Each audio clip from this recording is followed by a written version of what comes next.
Hello students, welcome back to YouTube channel physics quantum classes. इस video में मैं अभय कुमार आप लोगों के साथ डिस्कस करूंगा refraction of light, laws of refraction of light and in last refractive index, which is part 5 of chapter 10 light reflection and refraction of class 10 science. First of all, refraction of light, प्रकाश का अपवर्तन। हम लोग जानते हैं कि प्रकाश किसी पारदर्शी माध्यम में, किसी ट्रांसपेरेंट मीडियम में स्ट्रेट लाइन पाथ को फॉलो करती है, सीधी रेखा में गमन करती है। लेकिन विचार करें, सपोज करें कि जब लाइट एक ट्रांसपेरेंट मीडियम से दूसरे मीडियम में ट्रेवल करेगी तब क्या होगा। जब कोई लाइट रे एक मीडियम से दूसरे मीडियम में ट्रेवल करती है तिरछे ढंग से, ऑब्लिकली, तो लाइट का डायरेक्शन ऑफ प्रोपेगेशन, तो लाइट के प्रकाश गमन की दिशा अपने ओरिजिनल पाथ से चेंज हो जाती है। अपने पूर्व पथ से प्रकाश किरण दूसरे माध्यम में जाकर उसका डायरेक्शन ओरिजिनल डायरेक्शन से थोड़ा चेंज हो जाता है। और चेंज होने का, लाइट के प्रोपेगेशन का डायरेक्शन एक मीडियम से दूसरे मीडियम में जाकर चेंज होने का कारण है डिफरेंट मीडिया में लाइट का स्पीड अलग होना। लाइट रे जब एक मीडियम से दूसरे मीडियम में ट्रेवल करती है तो उन दोनों मीडियम में लाइट का स्पीड अलग अलग होता है। इसलिए जब लाइट रे एक मीडियम से दूसरे मीडियम में ट्रेवल करती है तो उस लाइट रे का डायरेक्शन ऑफ प्रोपेगेशन, मतलब उसके गमन की दिशा, प्रकाश के गमन की दिशा दूसरे माध्यम में जाकर के परिवर्तित हो जाती है, चेंज हो जाती है। और ऐसा तब होता है जब लाइट रे एक मीडियम से दूसरे माध्यम में ऑब्लिकली इंटर करती है। अब विचार करें, सपोज करें कि अगर लाइट रे दो मीडियम के बाउंड्री सरफेस पर नॉर्मली इंसिडेंस हो, लंबवत रूप से आपतित होगी, तो क्या सेकेंड मीडियम में ट्रेवल करने पर, सेकेंड मीडियम में जाने पर लाइट के प्रोपेगेशन का, लाइट के प्रकाश के गमन की दिशा परिवर्तित होगी या नहीं। तो इस सिचुएशन में लाइट के प्रोपेगेशन का डायरेक्शन चेंज नहीं होगा। लाइट रे एक मीडियम से दूसरे मीडियम में लंबवत आपतन की स्थिति में, नॉर्मल इंसिडेंस की स्थिति में दूसरे माध्यम में तो जरूर जाएगी, लेकिन उसका लाइट रे के प्रोपेगेशन का डायरेक्शन चेंज नहीं होगा। मतलब लाइट उसी पाथ पर स्ट्रेट लाइन में दूसरे मीडियम में इंटर कर जाएगी। कारण क्या है कि लंबवत आपतन की स्थिति में लाइट रे के नॉर्मल इंसिडेंस की स्थिति में on the boundary surface separating two media, angle of incidence zero होगा। मतलब एंगल ऑफ इंसिडेंस क्या होता है? इंसिडेंट लाइट रे का नॉर्मल के साथ एंगल। अब जब लाइट रे खुद ही नॉर्मल के लॉन्ग ट्रेवल कर रही है, लंबवत रूप से आपतित हो रही है, दो माध्यमों को अलग करने वाला जो सीमांत पृष्ठ है, बाउंड्री सरफेस है, उस पर लंबवत रूप से आपतित हो रही है, तो वो प्रकाश किरण खुद पॉइंट ऑफ इंसिडेंस पर, आपतन बिंदु पर डाले गए लंब की दिशा में ट्रेवल कर रही है। तो since light ray travels along the normal drawn to the point of incidence in this case, then angle of incidence, that is angle between incident ray and the normal drawn to the point of incidence, becomes zero. तो इस situation में angle of incidence zero हो जाएगा जब light रे दो medium को separate करने वाले बाउंड्री सरफेस पर के किसी पॉइंट पर इंसिडेंट होगी नॉर्मली, तो उस सिचुएशन में एंगल ऑफ इंसिडेंस जीरो हो जाएगा। जब एंगल ऑफ इंसिडेंस जीरो है तो उस सिचुएशन में एंगल ऑफ रिफ्रैक्शन भी जीरो होगा, क्योंकि angle of incidence, angle of refraction angle of incidence के साथ वैरी करता है। तो वैसी स्थिति में लाइट सेकेंड मीडियम में ट्रेवल करने के बाद, सेकेंड मीडियम में तो इंटर करेगी लेकिन ट्रेवल करेगी तो उसका कोई डायरेक्शन, तो उस लाइट रे का कोई डायरेक्शन चेंज नहीं होगा। तो लाइट रे का डायरेक्शन एक मीडियम से दूसरे मीडियम में ट्रेवल करने पर तभी चेंज करता है जब लाइट रे दो मीडियम को सेपरेट करने वाले बाउंड्री सरफेस पर ऑब्लिकली इंसिडेंस हो, या लाइट रे एक मीडियम से दूसरे मीडियम में ऑब्लिकली इंटर करे। तो उस सिचुएशन में सेकेंड मीडियम में ट्रेवल करने पर लाइट के प्रोपेगेशन का डायरेक्शन, लाइट के गमन की जो दिशा है, प्रकाश गमन की दिशा, अपने ओरिजिनल डायरेक्शन से थोड़ा चेंज हो जाती है।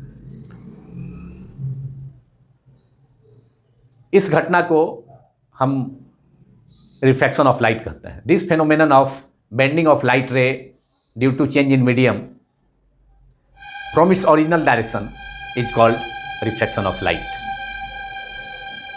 सो कंक्लूजन क्या हुआ, निष्कर्ष क्या निकला? If a light ray travels obliquely from one medium to another medium, then direction of propagation of light changes in the second medium, and this phenomenon of bending of light due to change in medium is called refraction of light. I think refraction of light is clear to all of you. मैं समझता हूँ कि प्रकाश का अपवर्तन की घटना मेरे द्वारा दिए गए एक्सप्लेनेशन से आप लोगों को क्लियर होगा। Now write down this definition of refraction of light. First of all, refraction of light. We are discussing refraction of light. Hindi में इसे प्रकाश का अपवर्तन कहा जाता है. Write down, if a light ray travels from one medium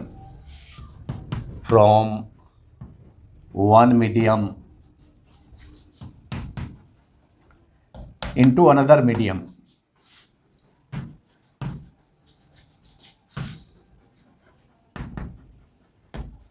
obliquely, तिरछे ढंग से, obliquely, then direction of propagation of light, direction of propagation of light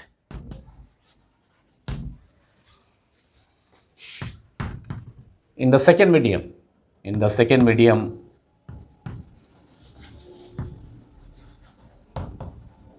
changes from its original path or its original direction of light. Changes, direction of propagation of light in the second medium changes from its original direction, that is original direction of propagation of light. प्रकाश जिस पूर्व रास्ते पर travel कर रही है, तो एक medium से, फर्स्ट मीडियम से सेकेंड मीडियम में जाने पर उसके गमन की दिशा, उसके प्रोपेगेशन का जो डायरेक्शन है, लाइट के प्रोपेगेशन का डायरेक्शन, वह चेंज हो जाएगा फ्रॉम इट्स। और ये चेंज क्यों होगा? Due to different speeds of light in two media. दोनों माध्यमों में प्रकाश की चाल अलग अलग होती है। इस कारण प्रकाश एक मीडियम से दूसरे मीडियम में जब गमन करती है, ट्रेवल करती है, लाइट रे एक मीडियम से दूसरे मीडियम में जब ट्रेवल करती है, तो दोनों मीडियम में डिफरेंट स्पीड के कारण सेकेंड मीडियम में स्पीड चेंज हो जाएगा पहले मीडियम से। तो इसके कारण लाइट रे अपने ओरिजिनल जो डायरेक्शन है प्रोपेगेशन का, उससे उसका डायरेक्शन चेंज हो जाएगा। So if a light ray travels from one medium into another medium obliquely, तिरछे ढंग से, नॉर्मल इंसिडेंट के केस में तो लाइट सेकेंड मीडियम में तो इंटर करेगी लेकिन उसका डायरेक्शन चेंज नहीं होगा, वह ओरिजिनल पाथ से बेंड नहीं कर पाएगी। लेकिन जब लाइट रे तिरछे ढंग से, ऑब्लिकली तिरछे ढंग से एक मीडियम से दूसरे मीडियम में इंटर करेगी तो सेकेंड मीडियम में जाने पर उसका डायरेक्शन ऑफ प्रोपेगेशन, उसके गमन की दिशा पहले पूर्व अपने जो ओरिजिनल डायरेक्शन है उससे चेंज हो जाएगा। So if a light ray travels from one medium into another medium obliquely, then direction of propagation of light in the second medium changes from its original direction. Original direction of propagation, this phenomenon, इसी घटना को this phenomenon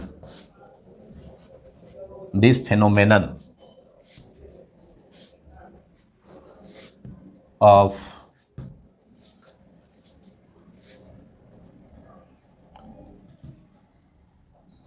bending of light ray, light bend कर जाएगा normal से, bending of, this phenomenon of bending of a light रे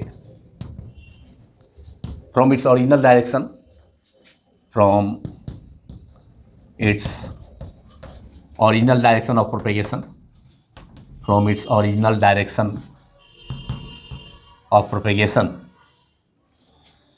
due to change in medium, due to change, एक medium से दूसरे मीडियम में जाने पर, due to change in medium is called refraction of light, is called a refraction of light, refraction of light। तो refraction of light हुआ, प्रकाश किरण का light रे का एक मीडियम से दूसरे मीडियम में जाने पर बेंड कर जाना, अपने ओरिजिनल डायरेक्शन ऑफ प्रोपेगेशन से बेंड कर जाना, उसका डायरेक्शन चेंज हो जाना, इसे रिफ्रैक्शन ऑफ लाइट कहा जाता है। लेकिन इसके लिए लाइट को तिरछे ढंग से ऑब्लिकली एक मीडियम से दूसरे मीडियम में इंटर करना होगा। अब सवाल उठता है कि रिफ्रैक्शन ऑफ लाइट की घटना में, प्रकाश के अपवर्तन की घटना में लाइट बेंड करे तो किधर करे? तो उसके लिए है उसके लिए भी रूल है कि लाइट रे जब रेयर मीडियम से डेंसर मीडियम में इंटर करेगी, जैसे light ray rare medium suppose करते हैं एयर है, और एयर से वाटर में या वाटर से भी ज़्यादा डेंस ग्लास है, ग्लास में इंटर करेगी, तो जब कोई लाइट रे रेयर मीडियम से डेंसर मीडियम में इंटर करेगी तो वह पॉइंट ऑफ इंसिडेंस, जो कि दोनों मीडियम के बाउंड्री सरफेस पर के, जहाँ पर बाउंड्री सरफेस के जिस पॉइंट पर लाइट इंसिडेंट करती है उसको पॉइंट ऑफ इंसिडेंस कहा जाता है, आपतन बिंदु कहा जाता है। तो उस पॉइंट ऑफ इंसिडेंस पर जो इमेजनरी लाइन सपोज करते हैं, ड्रॉन करते हैं, तो उस नॉर्मल से तब लाइट रे जब किसी रेयर मीडियम से डेंसर मीडियम में जाएगी तो डेंसर मीडियम में जाने पर लाइट का स्पीड घट जाता है, और घटने के कारण लाइट का स्पीड डेंसर मीडियम में घट जाने के कारण लाइट रे जब सेकेंड मीडियम में इंटर करेगी तो पॉइंट ऑफ इंसिडेंस पर, आपतन बिंदु पर जो नॉर्मल ड्रॉन किया जाएगा, जो कि वर्टिकल इमेजनरी लाइन, नॉर्मल क्या है, एक वर्टिकल इमेजनरी लाइन सपोज किया जाता है, जो कि पॉइंट ऑफ इंसिडेंस, जहाँ लाइट रे जिस बाउंड्री सरफेस पर दोनों मीडियम को सेपरेट करने वाले बाउंड्री सरफेस के जिस पॉइंट पर लाइट इंसिडेंट करती है वह पॉइंट ऑफ इंसिडेंस कहलाता है। और पॉइंट ऑफ इंसिडेंस से होते हुए एक वर्टिकल इमेजनरी लाइन सपोज किया जाता है। तो जब कोई लाइट रे रेयर मीडियम से डेंसर मीडियम में ट्रेवल करेगी तो डेंसर मीडियम में लाइट का स्पीड चूँकि घट जाता है, इसलिए लाइट रे उस इमेजनरी लाइन, उस नॉर्मल, दैट इज नॉर्मल के लॉन्ग बेंड कर जाती है। और इसके अपोजिट जब लाइट रे किसी डेंसर मीडियम, सपोज करते हैं ग्लास से दूसरे medium, that is rare medium, जैसे कि एयर में प्रवेश करती है, तो डेंसर मीडियम से रेयर मीडियम में इंटर करने पर लाइट का स्पीड बढ़ जाएगा। तो इसके कारण लाइट रे पॉइंट ऑफ इंसिडेंस पर ड्रॉन किए गए नॉर्मल से दूर हट जाएगी, नॉर्मल से दूर बेंड कर जाएगी। तो ये दोनों सिचुएशन हुआ कि लाइट रे आखिर बेंड किधर करे। तब जब लाइट रे जब रेयर मीडियम से, जब कोई लाइट रे रेयर मीडियम से डेंसर मीडियम में इंटर करती है तो वह सेकेंड मीडियम में पॉइंट ऑफ इंसिडेंस पर ड्रॉन किए गए नॉर्मल की ओर बेंड हो जाती है, कर जाती है। और इसके विपरीत इसके अपोजिट जब लाइट रे डेंसर मीडियम से रेयर मीडियम में इंटर करती है तो पॉइंट ऑफ इंसिडेंस आपतन बिंदु पर डाले गए नॉर्मल अभिलंब से दूर हट जाती है, क्योंकि रेयर मीडियम में जाने पर, डेंसर मीडियम से रेयर मीडियम में जाने पर लाइट का स्पीड घट जाता है। सो रिफ्लेक्शन ऑफ लाइट में सेकेंड मीडियम में लाइट का जो बेंडिंग है, लाइट का प्रोपेगेशन, डायरेक्शन ऑफ प्रोपेगेशन है, वह चेंज हो जाता है ओरिजिनल डायरेक्शन से। तो चेंज होगा, लाइट रे रेयर मीडियम से डेंसर मीडियम में जाएगी तो वह बेंड कर जाएगी नॉर्मल की तरफ, और जब डेंसर मीडियम से रेयर मीडियम में लाइट ट्रेवल करेगी तो वह लाइट रे नॉर्मल से दूर हट जाती है। तो write down, this is also important one. When a light रे travels from a rarer medium,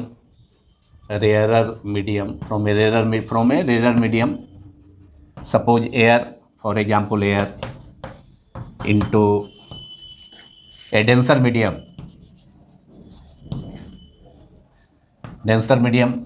air के रिस्पेक्ट में डेंसर हो जाएगा वाटर, और वाटर से भी ज़्यादा डेंस हो जाएगा glass. Rare medium denser medium का मतलब क्या है?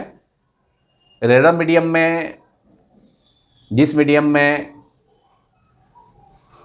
लाइट का स्पीड अधिक होगा और लाइट का रिफ्रैक्टिव इंडेक्स कम होगा, तो उस मीडियम को रेयर मीडियम में कहा जाता है। और दूसरा मीडियम जिसमें लाइट का स्पीड कम होगा तथा रिफ्रैक्टिव इंडेक्स ज़्यादा होगा, तो उसको डेंसर मीडियम कहा जाएगा। जिस मीडियम में लाइट का स्पीड अधिक होगा परंतु उस मीडियम का रिफ्रैक्टिव इंडेक्स कम होगा, उसको रेयर मीडियम कहा जाता है। जबकि सेकेंड मीडियम, जिस मीडियम में लाइट का स्पीड कम लेकिन उस मीडियम का रिफ्रैक्टिव इंडेक्स अधिक होगा, उसको डेंसर मीडियम कहा जाता है। तो when a light ray travels from a rare medium, suppose air, into a denser medium, suppose glass, then the light ray denser medium में जाने पर स्पीड कम हो जाएगा, light ray bends towards the normal, bends towards, light ray bend करेगी, bends towards the normal, bends towards the normal. On the other hand, if a light ray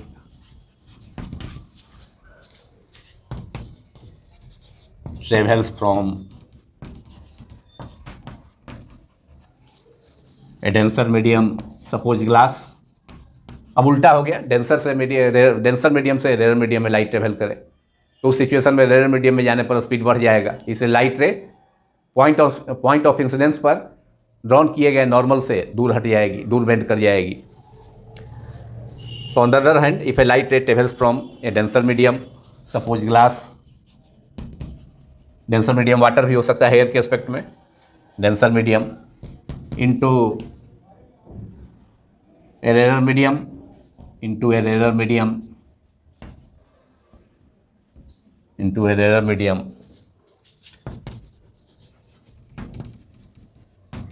it bends away, that is light ray direction of propagation of light ray bends away from the normal, it bends away from the normal, क्योंकि rare medium में light का speed बढ़ जाएगा, bends away from the normal, जिसको हम sketch कर सकते हैं फिगर 1 और 2 में रेस्पेक्टिवली। फिगर 1 में लाइट रे रेयर मीडियम से डेंसर मीडियम में इंटर कर रही है, तो उस सिचुएशन में लाइट का स्पीड घट जाएगा, इसलिए लाइट रे पॉइंट ऑफ इंसिडेंस पर ड्रॉन किए गए नॉर्मल की ओर बेंड कर जाएगी, जिससे हम फिगर 1A में स्केच कर सकते हैं या फिगर 1 में स्केच कर सकते हैं। और जब लाइट रे डेंसर मीडियम से रेयर मीडियम में इंटर करेगी तो रेयर मीडियम में जाने पर उसका स्पीड बढ़ जाएगा, तो लाइट रे वैसे सिचुएशन में लाइट रे पॉइंट ऑफ इंसिडेंस पर डाले गए नॉर्मल से दूर हट जाएगी, जिसको हम फिगर 1B या फिगर 2 में रिप्रेजेंट कर सकते हैं।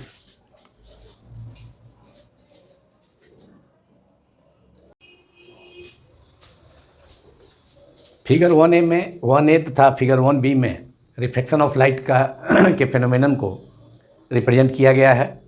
फिगर 1A में लाइट का रिफ्लेक्शन रेयर मीडियम, सपोज करते हैं एयर से कोई दूसरा denser medium, second medium denser medium है, एयर के रिस्पेक्ट में वाटर या ग्लास हो सकता है डेंसर मीडियम।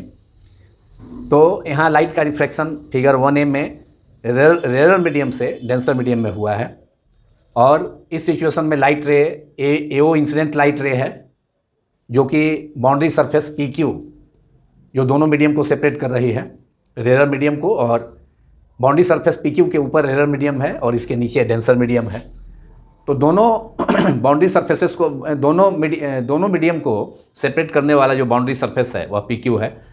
तो यहाँ कोई लाइट रे रेयर मीडियम में ट्रेवल कर ऑब्लिकली ट्रेवल किया है, तिरछे ढंग से देख सकते हैं। एओ जो डायरेक्शन है इंसिडेंट लाइट रे का डायरेक्शन एओ तिरछा ढंग से है, तिरछे रूप से ये इंसिडेंट हुई है यहाँ बाउंड्री सरफेस पर PQ के पॉइंट O पर। इस पॉइंट को हम क्या कहेंगे, वो को पॉइंट ऑफ इंसिडेंस कहेंगे, आपतन बिंदु इसे कहा जाएगा।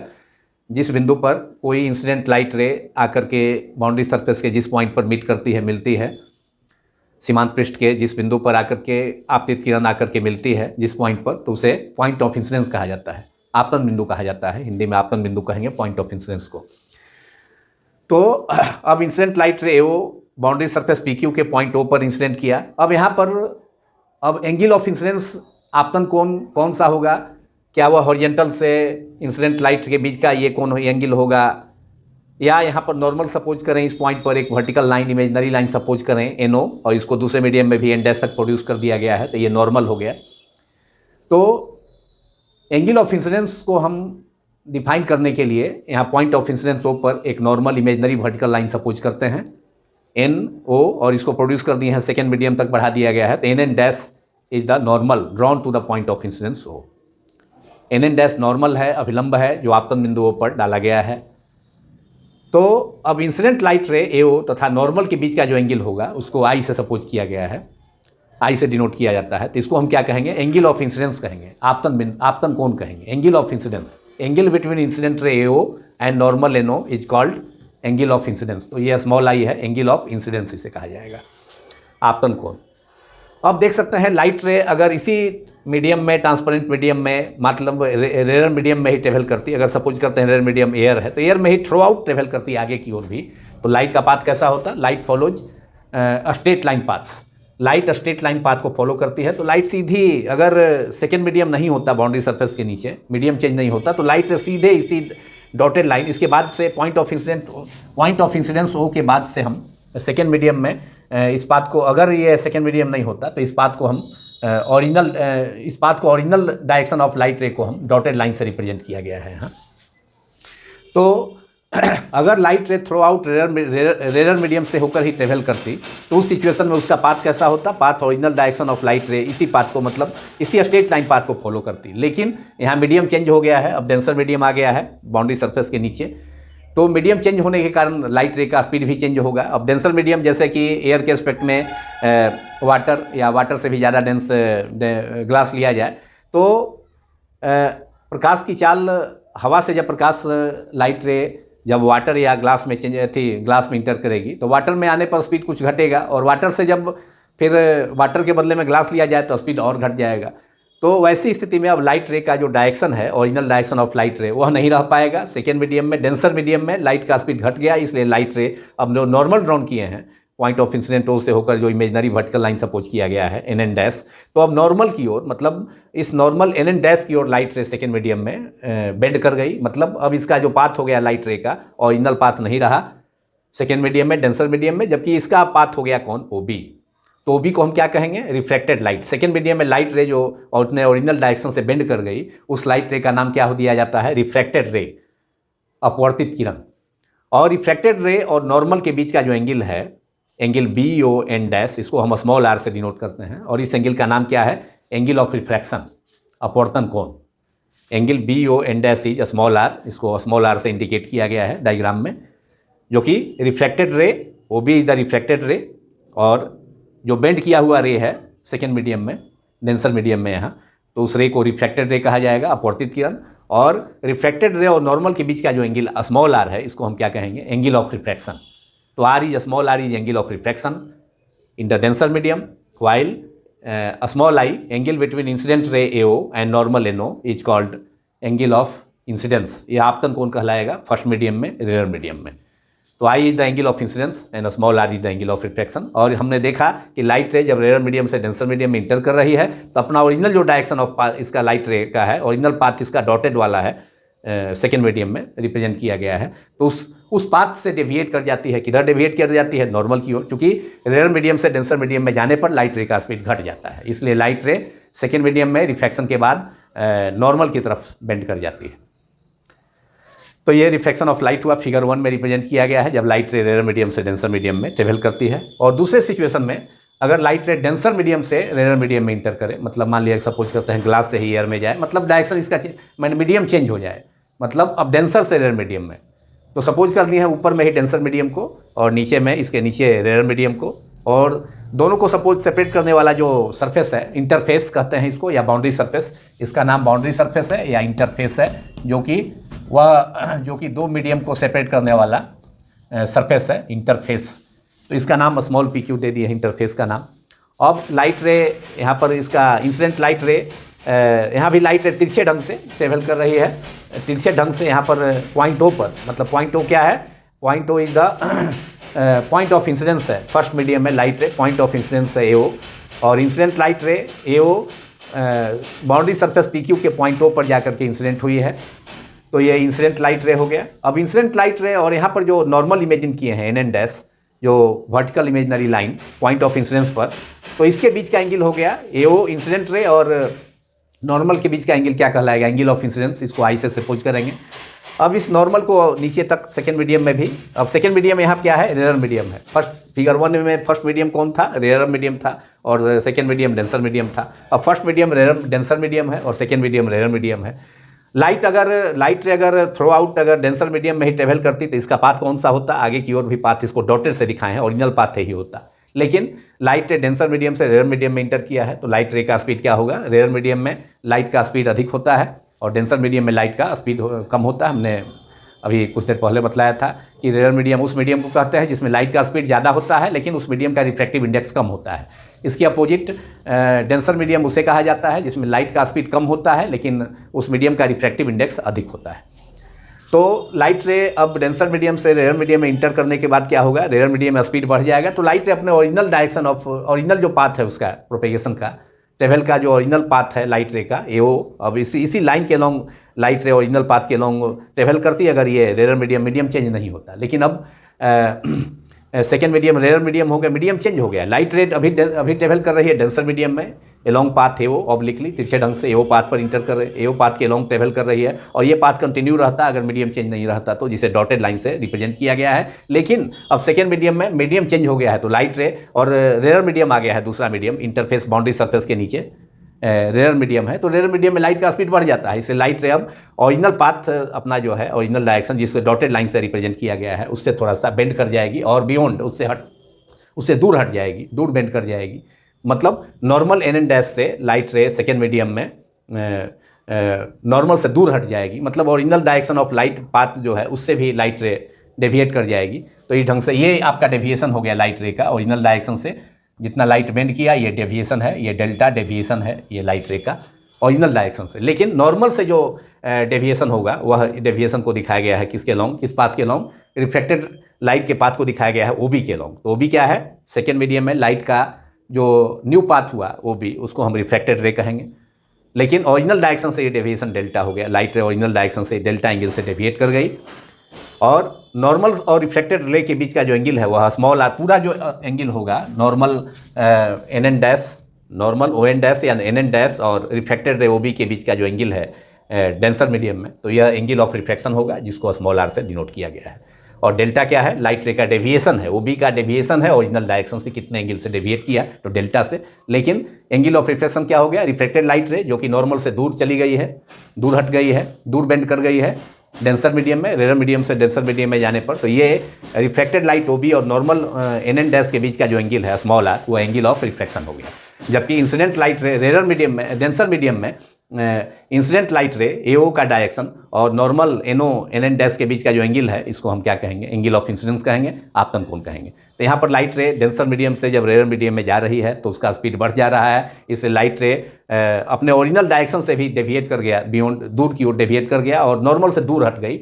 और इस बेंडिंग ऑफ मतलब लाइट का डायरेक्शन, लाइट के ट्रेवल का जो डायरेक्शन है, लाइट के प्रोपेगेशन का जो डायरेक्शन है वह ओरिजिनल डायरेक्शन से चेंज कर गया। तो इस प्रकार इसे हम रिफ्लेक्शन ऑफ लाइट कहेंगे। और रिफ्लेक्शन ऑफ लाइट हो रहा है डेंसर मीडियम से रेयर मीडियम में, जब लाइट रे नॉर्मल से दूर डेविएट कर जा रही है, नॉर्मल से दूर बेंड कर जा रही है, क्योंकि डेंसर मीडियम से रेयर मीडियम में जाने पर उसका स्पीड बढ़ जा रहा है। तो इस प्रकार फिगर 1a में reflection of light from denser medium into rare medium में इसको रिप्रेजेंट किया गया है। लेकिन दोनों मीडियम में, दोनों सिचुएशन में, फिगर 1a में जब लाइट रे इनसे रेयर मीडियम से डेंसर मीडियम में ट्रेवल कर रही है, इस सिचुएशन में भी लाइट रे अपने ओरिजिनल पार्ट से क्या हुआ, बेंड कर गया। उसका लाइट का जो ओरिजिनल पार्ट से लाइट रे बेंड कर गई है और बेंड की है किधर, नॉर्मल की ओर। और दूसरे सिचुएशन में भी जब लाइट डेंसर मीडियम से रेयर मीडियम में ट्रेवल कर रही है तो उस सिचुएशन में भी अपने ओरिजिनल डायरेक्शन ऑफ लाइट, जिसे डॉटेड लाइन से रिप्रेजेंट किया गया है, उससे बियॉन्ड, उससे दूर, उससे अवे, मतलब उससे दूर बेंड कर गई है, मतलब नॉर्मल से अवे बेंड कर गई है। मतलब दोनों ही सिचुएशन में लाइट रे अपने स्ट्रेट लाइन पाथ से डेविएट कर गई है। और इस deviation of a light ray from its original straight line paths due to change in medium is called reflection of light. तो इस प्रकार ये फिगर 1a तथा फिगर 1b में हमने रिफ्लेक्शन ऑफ लाइट के फेनोमेनन को डिमॉन्स्ट्रेट किया है डायग्राम्स के द्वारा। मैं समझता हूँ कि यह दोनों डायग्राम जिसमें रिफ्लेक्शन ऑफ लाइट को के फेनोमेनन को रिप्रेजेंट किया गया है, आप लोगों को समझ में आया होगा।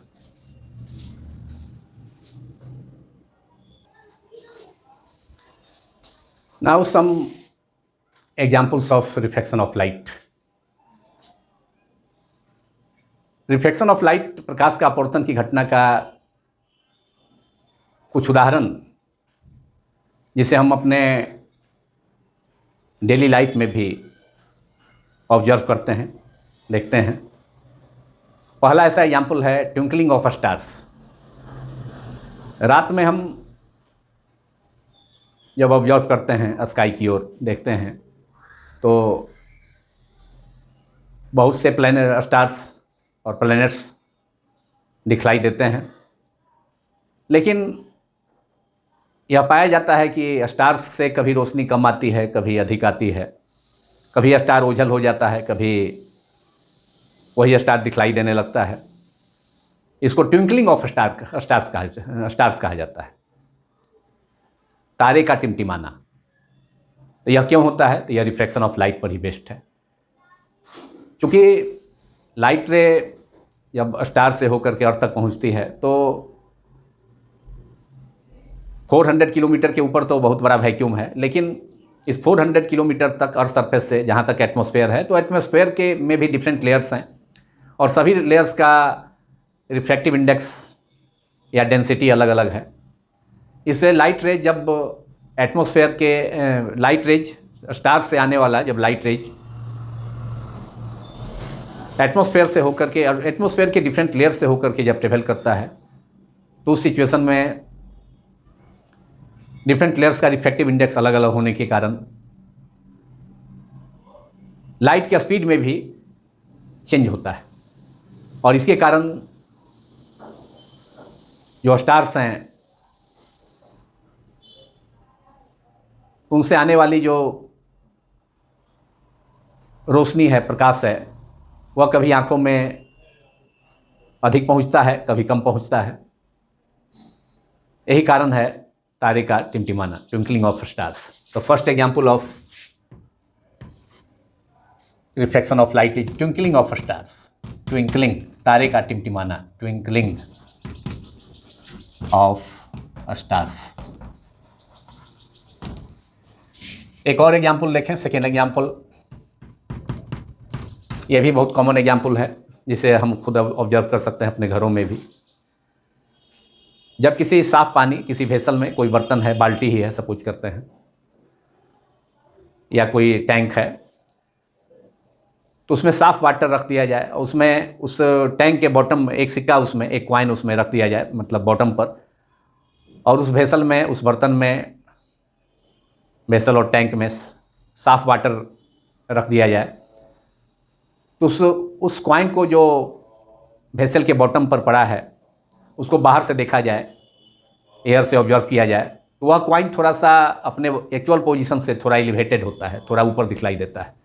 तो यह भी होता है रिफ्रैक्शन ऑफ लाइट के कारण, अपवर्तन की घटना के कारण भी। जो कॉइन वेसल के बॉटम पर पड़ा है, बॉटम पर लाई कर रहा है, वह बाहर से देखने पर ऑब्जर्व होता है कि अपना थोड़ा रेज हो गया, मतलब अपने एक्चुअल पोजीशन से थोड़ा सा एलिवेटेड, ऊपर उठा हुआ मालूम होता है वह सिक्का कॉइन। तो यह भी रिफ्लेक्शन ऑफ लाइट के ही कारण होता है। या हम देख सकते हैं कोई पॉन्ड है, तालाब है साफ, जिसका पानी साफ है, या कोई टैंक है, उसमें भी पानी भरा हुआ है, साफ वाटर है, तो हम देखते हैं टैंक का जो टैंक या पॉन्ड का जो सरफेस है, बॉटम है, वह थोड़ा सा अपने पोजीशन से एलिवेटेड मालूम होता है। तो यह रिफ्लेक्शन ऑफ लाइट के कारण हुआ। तो write down second example is a coin placed at the bottom of a vessel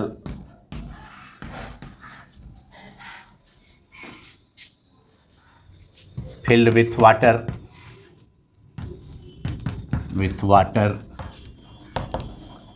seems to be raised।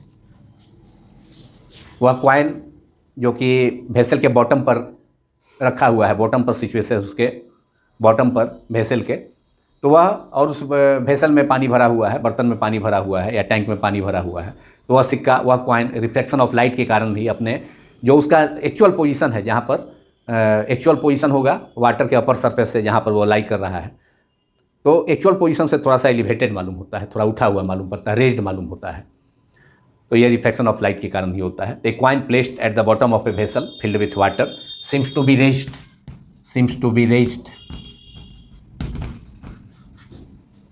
be raised from its actual position, actual depth, from its actual position or actual depth, due to refraction of light,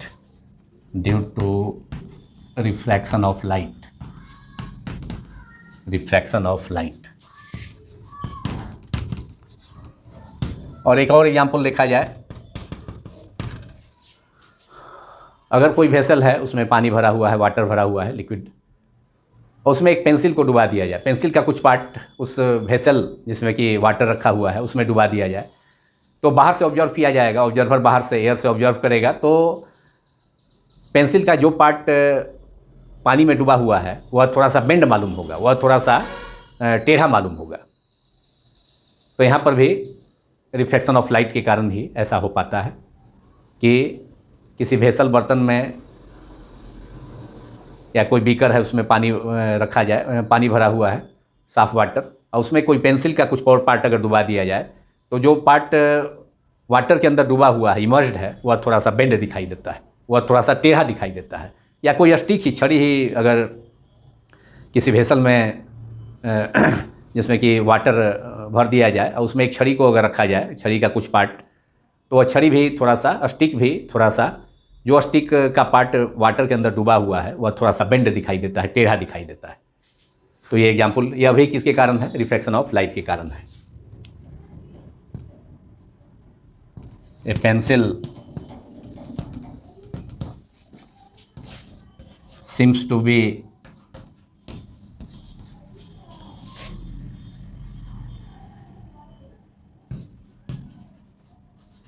bend inside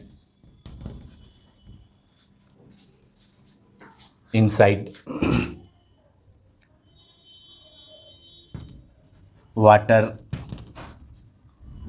placed in a vessel,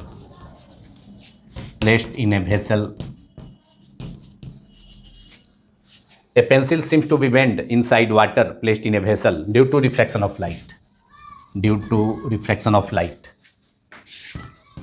pencil के बदले में stick को रखा जाए, किसी छड़ी को, तो उसका भी वही नतीजा होगा। माने वह भी जो उसका पार्ट वाटर के अंदर, स्टिक का जो पार्ट वाटर के अंदर डूबा हुआ है, वह थोड़ा सा बेंड दिखाई देगा। मुड़ा हुआ दिखलाई देगा due to refraction of light.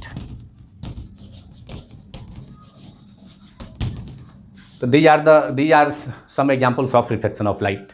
एक और एग्जाम्पल हम अपने डेली लाइफ में अपने देखते हैं हमेशा सनराइज और सनसेट के समय।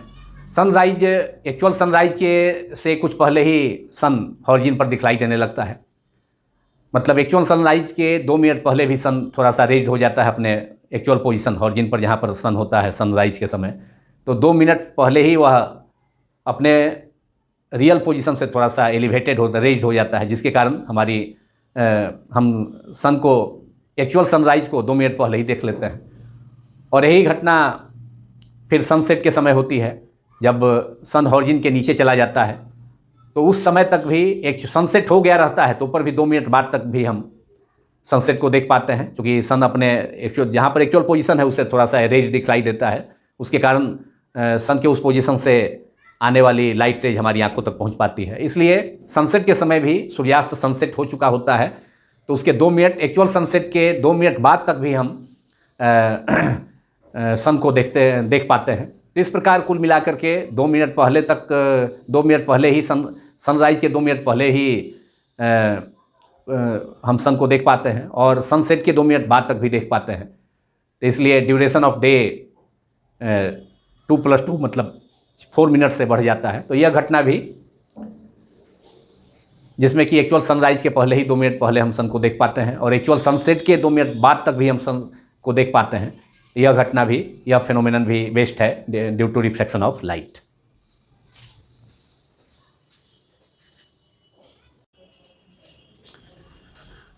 Now laws of reflection of light, प्रकाश का अपवर्तन के नियम। There are 2 important laws of reflection of light. प्रकाश का अपवर्तन के 2 नियम हैं। First law is the incident light ray, the reflected light ray and the normal drawn to the point of incidence at the interface separating two media all lie in the same plane। तीनों एक ही plane, एक ही समतल में होते हैं। आपतित प्रकाश किरण incident light ray, reflected light ray अपवर्तित प्रकाश किरण, तथा पॉइंट ऑफ इंसिडेंस आपतन बिंदु पर। आपतन बिंदु कहाँ होगा? दोनों मीडियम को सेपरेट करने वाला जो इंटरफेस होगा, बाउंड्री सरफेस, उस पर होगा। तो आपतन बिंदु पर डाला गया अभिलंब तीनों एक ही समतल में होता है, एक ही प्लेन पर होता है। That is incident light ray, reflected light ray and the normal drawn to the point of incidence all lie in the same plane, and this is first law of refraction. Now second law of refraction, which is the ratio of sine of angle of incidence and sine of angle of refraction remains constant, that is sin I by sin r is equal to constant for a given color of light and for the given pair of media. 2 medium होता है, तो दोनों दिए गए माध्यम के लिए, दोनों मीडियम के लिए pair of medium, first medium and second medium, तथा एक गिवन पार्टिकुलर लाइट रे के लिए, पार्टिकुलर कलर के लाइट के लिए जो रेशियो होता है साइन आई तथा साइन आर का, वह कांस्टेंट होता है। And this constant is called refractive index of medium, refractive index of second medium relative to first medium. और रिफ्रैक्टिव मीडियम का जो सिंबल होता है उसे एन या म्यू से रिप्रेजेंट किया जाता है। तो second law is the ratio of sine of angle of incidence that is sine I to the sine of angle of refraction that is sine R is a constant and constant for the light of a given colour and for the given pair of media. This law is also called known as Snell's law of refraction. और इसको mathematically हम express कर सकते हैं Snell's law को, that is sine I upon sine R is equal to constant,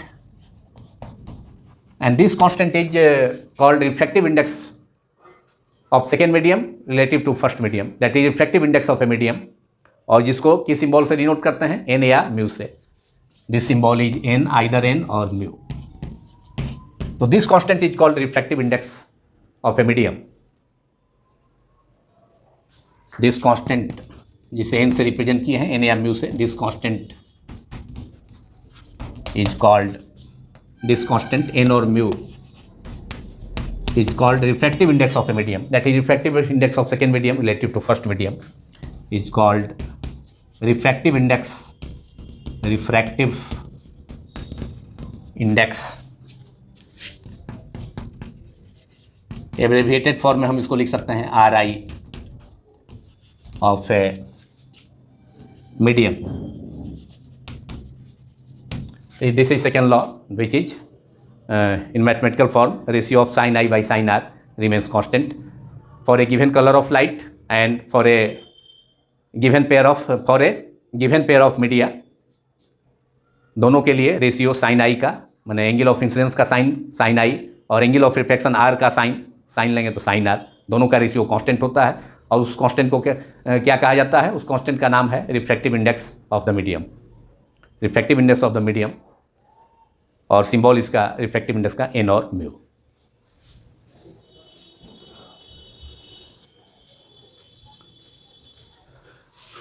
now absolute refractive index symbol is Na. निरपेक्ष अपवर्तनांक, refractive index को हिंदी में अपवर्तनांक कहा जाता है और ये निरपेक्ष अपवर्तनांक absolute refractive index. It is defined as the ratio of speed of light in vacuum to the speed of light in a medium. It is called absolute refractive index of the medium. It is absolute refractive index of a medium. So it is defined as the, write down, it is defined as the ratio of a speed of light in vacuum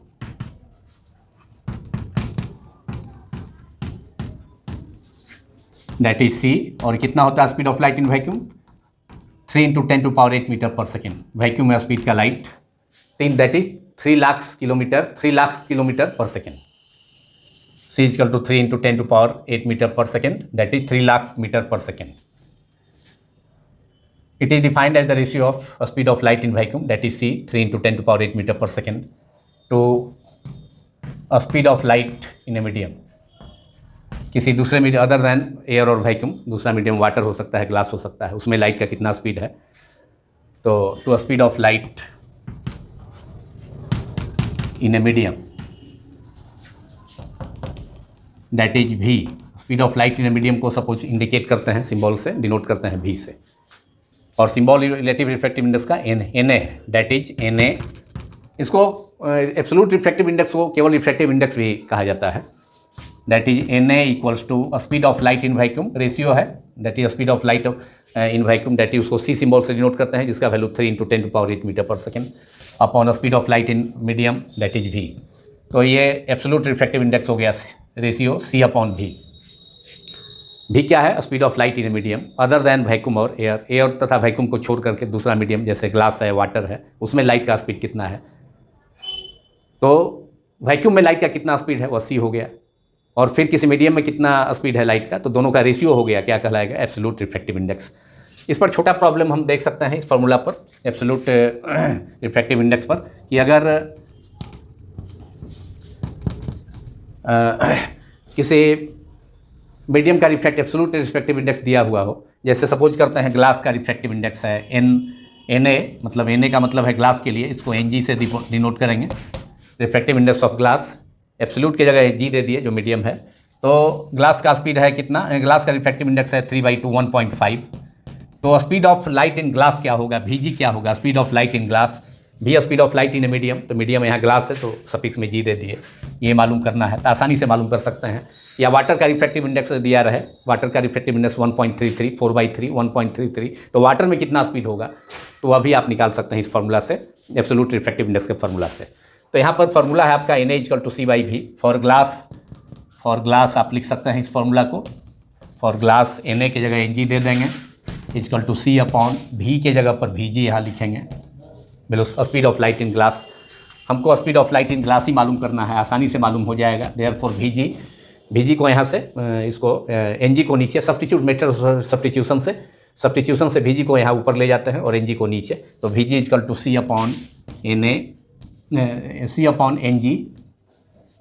यहाँ absolute refractive index है तो medium glass है, तो glass के लिए C कितना होता है 3 × 10⁸ मीटर पर second upon refractive index of glass कितना होता है, glass equal to refractive index glass दिया है प्रॉब्लम में। इस पर एक एग्जाम्पल मैंने प्रॉब्लम हम देखें तो स्पीड ऑफ लाइट ये refractive index of glass is 1.5 1.5 से कैंसिल हो जाएगा 2 times, that is speed of light in glass कितना हो गया 2 × 10⁸ मीटर पर second. This is speed of light in glass Vg equal to 2 × 10⁸ metre पर सेकेंड। ग्लास में लाइट का स्पीड हो जाएगा, जो कि वैक्यूम में कितना होता है, वैक्यूम निर्वात में या एयर में उसका स्पीड कितना होता है लाइट का 3 × 10⁸ मीटर पर सेकेंड, 3 लाख किलोमीटर पर सेकेंड। तो लेकिन वही लाइट रे जब ग्लास से होकर ट्रेवल करेगी, जब मीडियम ग्लास हो जाएगा तो स्पीड घट के कितना हो गया 2 × 10⁸ मीटर पर सेकेंड। तो इस फॉर्मूला से एक छोटा सा प्रॉब्लम हमने सॉल्व कर लिया। इसी ढंग से वाटर का रिफ्रैक्टिव इंडेक्स 4/3 1.33 होता है, वह मालूम है तो दिया रहे तो वाटर में कितना स्पीड होगा वह मालूम कर सकते हैं।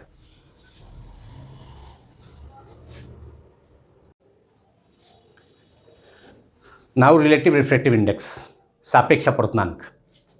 जब लाइट रे एक मीडियम 1 से मीडियम 2 में ट्रेवल करती है या फिर मीडियम 2 से मीडियम 1 में ट्रेवल करती है, तो उस सिचुएशन में जिस मीडियम में लाइट इंटर करती है उसका रिफ्रैक्टिव इंडेक्स, जिस मीडियम से लाइट आ रही है, तो उन दोनों मीडियम के रिफ्रैक्टिव इंडेक्स का रेशियो रिलेटिव रिफ्रैक्टिव इंडेक्स कहलाएगा। मतलब अगर लाइट मीडियम 1 से मीडियम 2 में जा रही है तो इसे कहा जाएगा रिलेटिव रिफ्रैक्टिव, इसे कहा जाएगा refractive index of second medium relative to first medium 1। और अगर लाइट मीडियम 2 से मीडियम 1 में इंटर कर रही है रिफ्रैक्शन के बाद, तो इसे कहा जाएगा relative refractive index of medium 1 relative to medium 2। तो सपोज करते हैं दो मीडियम है जिसका रिफ्रैक्टिव इंडेक्स कितना है N1 तथा N2 है, और उसमें स्पीड ऑफ लाइट कितना है V1 एंड V2 है। तो सपोज 2 मीडियम और media of suppose 2 medium of refractive indices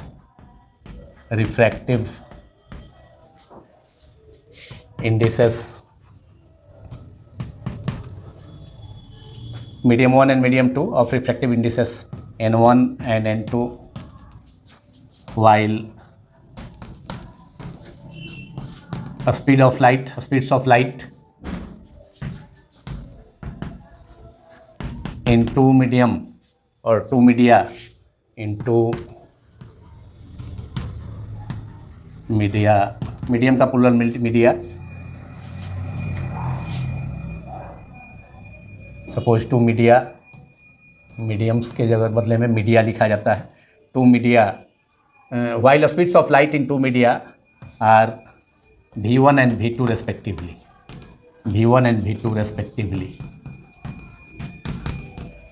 तब सपोज करते हैं 2 मीडियम है, अब लाइट मीडियम 1 से मीडियम 1 और मीडियम 2 रेयर डेंसर, एक मीडियम डेंसर होगा दूसरा रेयर होगा। कोई मीडियम रेयर मीडियम 1 भी डेंसर हो सकता है, मीडियम 2 रेयर हो सकता है, या मीडियम 1 रेयर हो सकता है और मीडियम 2 डेंसर हो सकता है। किसी भी मीडियम को कोई भी मीडियम सपोज किया जा सकता है। तो if light ray travels from medium 1 to medium 2, if a light ray travels from medium 1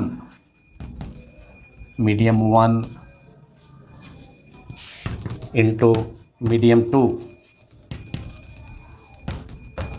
और मीडियम 1 से लाइट से मीडियम 2 में जा रही है, तो ये रिलेटिव रिफ्रैक्टिव इंडेक्स होगा। कैसे लिखेंगे? यहाँ रिलेटिव रिफ्रैक्टिव इंडेक्स किसका होगा? जिस मीडियम में लाइट इंटर की है, मतलब मीडियम 2 में पहुँची है लाइट इंटर की है, तो मीडियम 2 का रिफ्रैक्टिव इंडेक्स मीडियम 1 के रिस्पेक्ट में होगा, ये relative refractive index. That is refractive index of medium 2 by refractive index of medium 1। तो इसे हम सपोज कैसे डिनोट करेंगे, refractive index of medium two n/1 और म्यू के रूप में लिखना चाहेंगे तो म्यू लिख सकते हैं, और इधर लेफ्ट साइड में नीचे सफिक्स में 1 और इधर 2।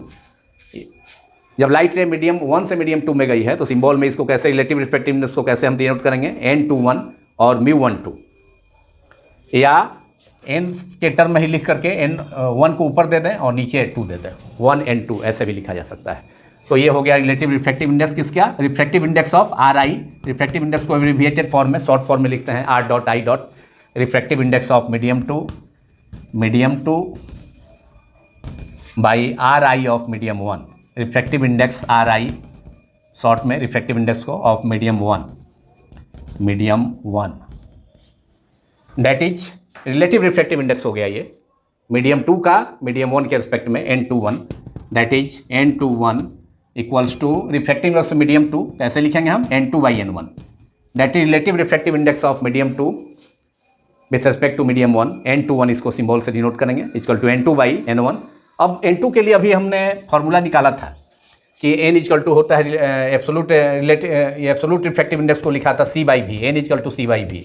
ये फार्मूला से इसको वेलोसिटी के टर्म में भी हम ला सकते हैं कि रिफ्रैक्टिव इंडेक्स का वेलोसिटी से क्या रिलेशन है, डायरेक्टली या इन्वर्सली। तो n2 के जगह हम लिख सकते हैं c/v2, क्योंकि मीडियम 2 में लाइट का स्पीड v2 है और मीडियम 1 में लाइट का स्पीड v1 है, तो c/n1 को लिख सकते हैं c/v1। c से c कैंसिल हो जाएगा, c/v2 multiplied by v1/c, c से c कैंसिल हो गया, that is v1/v2 that is n/1 equal to n2/n1 equal to v1/v2। इसका मतलब है यहाँ n2 ऊपर में है तो v2 नीचे में है, मतलब रिफ्रैक्टिव इंडेक्स जो है वह स्पीड ऑफ लाइट के क्या होगा, रिफ्रैक्टिव इंडेक्स को मीडियम का जो है absolute refractive index of medium is inversely proportional to speed of light. n2 ऊपर में है न्यूमरेटर में तो v2 डिनोमिनेटर में है, दैट इज हम लिखते हैं यहाँ पर n/1 equal to n2/n1 equal to v1/v2। ये रिलेटिव रिफ्रैक्टिव इंडेक्स हो गया of medium 2 relative to medium 1, n/1 equal to n2/n1 equal to v1/v2, that is refractive index speed of light के inversely proportional है। इससे clear हुआ। इसी ढंग से अगर लाइट रे इंटर करती है किससे, लाइट रे ट्रेवल करती है कहाँ से, मीडियम 2 से मीडियम 1 में, अब उल्टा, तो उस सिचुएशन में क्या हो जाएगा, similarly if light ray enters from medium 2 to medium 1, तो उस सिचुएशन में रिलेटिव रिफ्रैक्टिव इंडेक्स को हम कैसे लिखेंगे, n/2 that is relative refractive index of medium 1 relative to medium, refractive index of medium 1 relative to medium 2, n/2 हो जाएगा। जब लाइट रे मीडियम 2 से मीडियम 1 में इंटर कर रही है तो उसे हम लिखेंगे सिंबल में कैसे, उसके सिंबल को, उस रिलेटिव रिफ्रैक्टिव इंडेक्स को सिंबल में कैसे लिखेंगे, n/2, और n/2 फिर कैसे हो जाएगा, इसी फार्मूला का यूज करके n1 by refractive index of medium 1 by refractive index of medium 2। ये relative refractive index of medium 1 with respect to relative to medium 2 हो गया n/2 सिंबल में, n/2, और यहाँ पर लिख सकते हैं म्यू के टर्म में 2 पहले लिख देंगे नीचे में सफिक्स में और 1 बाद में, या n दे करके ऊपर में 2 और नीचे में 1 ऐसे भी लिख सकते हैं। तो ये हुआ जब light ray, if light ray travels from medium 2 to medium 1, then relative refractive index is denoted by the symbol n/2, which is refractive index of medium 1 relative to medium 2। तो n/2 इक्वल टू क्या हो जाएगा, n1/n2, मतलब that means refractive index of medium 1 by refractive index of medium 2, और n1/n2, n1 को फिर लिख सकते हैं c/v1 और n2 के जगह c/v2, तो ये हो जाएगा v2/v1, वहाँ v1/v2, यहाँ v2/v1, चूँकि रिफ्रैक्टिव इंडेक्स हमने देखा, refractive index speed of light का क्या होता है, इन्वर्सली प्रोपोर्शनल होता है। तो n/2 relative refractive index of medium 1 relative to medium 2 equal to n1/n2 equal to v2/v1। जहाँ n1 है ऊपर में तो v1 नीचे में होगा, n2 नीचे में है तो v2 ऊपर में होगा। चूँकि n1 के जगह हम लिख सकते हैं c/v1, n2 के जगह हम लिख सकते हैं जैसे इसमें पहले ऊपर में लिखा गया है n2 के जगह c/v2, तो इसलिए v2 ऊपर चला जाएगा, v2/v1, c कैंसिल हो जाएगा। तो this is relative refractive index when light ray travels from medium 2 to medium into medium 1, that is refractive index of medium 1 relative to medium 2, that is relative refractive index n/2 इसका symbol हो गया, that is n1/n2, refractive index of medium 1 by refractive index of medium 2 is equal to v2/v1, that is refractive index again inversely proportional to the speed of light in that medium. This is equation 2. So this is relative refractive index. तो Snell's law को भी हम relative refractive index के रूप में लिख सकते हैं, sine i by sine r. अगर लाइट फर्स्ट मीडियम से सेकेंड मीडियम में जा रही है तो स्नेल्स लॉ को भी हम लिख सकते हैं sine i by sine r. अगर लाइट रे फर्स्ट मीडियम से मीडियम 2 में जा रही है तो relative refractive index, that is refractive index of medium 2 by with respect to relative 1 with respect to medium 1, n2 by n1। उस situation में n2 by n1 equal to n2 equal to c by v2, that is v1 by v2। तो Snell's law को भी हम relative refractive index के term में इसी ढंग से एक्सप्रेस कर सकते हैं। जब लाइट रे फर्स्ट मीडियम 1 से मीडियम 2 में गई तो स्नेल्स लॉ को लिख सकते हैं sine i by sine r equal to n21 that is n2 by n1, और ये हो जाएगा v1 बाई v2, जिससे अभी हमने उसको इक्वेशन 1 और 2 में ऑब्टेन किया। इसी ढंग से लाइट रे अगर मीडियम 2 से मीडियम 1 में ट्रेवल करे तो स्नेल्स लॉ को कैसे लिख सकते हैं, sine i by sine r equal to medium 2 से मीडियम 1 में तो सिंबल हो जाएगा रिलेटिव रिफ्रैक्टिव इंडेक्स का n12, that is sine i by sine r equal to n1 by n2 equal to v2 by v1, जिसको हमने equation 2 में लिखा है यहाँ पर। तो इस प्रकार से स्नेल्स लॉ को भी रिलेटिव रिफ्रैक्टिव इंडेक्स के टर्म में एक्सप्रेस किया जा सकता है। लेकिन रिलेटिव रिफ्रैक्टिव इंडेक्स तब होगा जब लाइट रे को हम एक मीडियम से दूसरे मीडियम में दोनों का अलग अलग रिफ्रैक्टिव इंडेक्स के रूप में एक्सप्रेस करें, रेशियो के रूप में एक्सप्रेस करें, तो उसे हम रिलेटिव रिफ्रैक्टिव इंडेक्स कहा जाता है। और इसी रिलेटिव रिफ्रैक्टिव इंडेक्स के साथ यह वीडियो जो पार्ट 5 था क्लास 10 साइंस में फिजिक्स का चैप्टर 10 NCERT बुक का लाइट रिफ्लेक्शन एंड रिफ्रैक्शन वह समाप्त होता है। यदि यह वीडियो आपको पसंद आया हो तो इसे आप सभी लाइक करें, दूसरों से शेयर भी करें तथा सब्सक्राइब करना भी न भूलें। Thank you very much.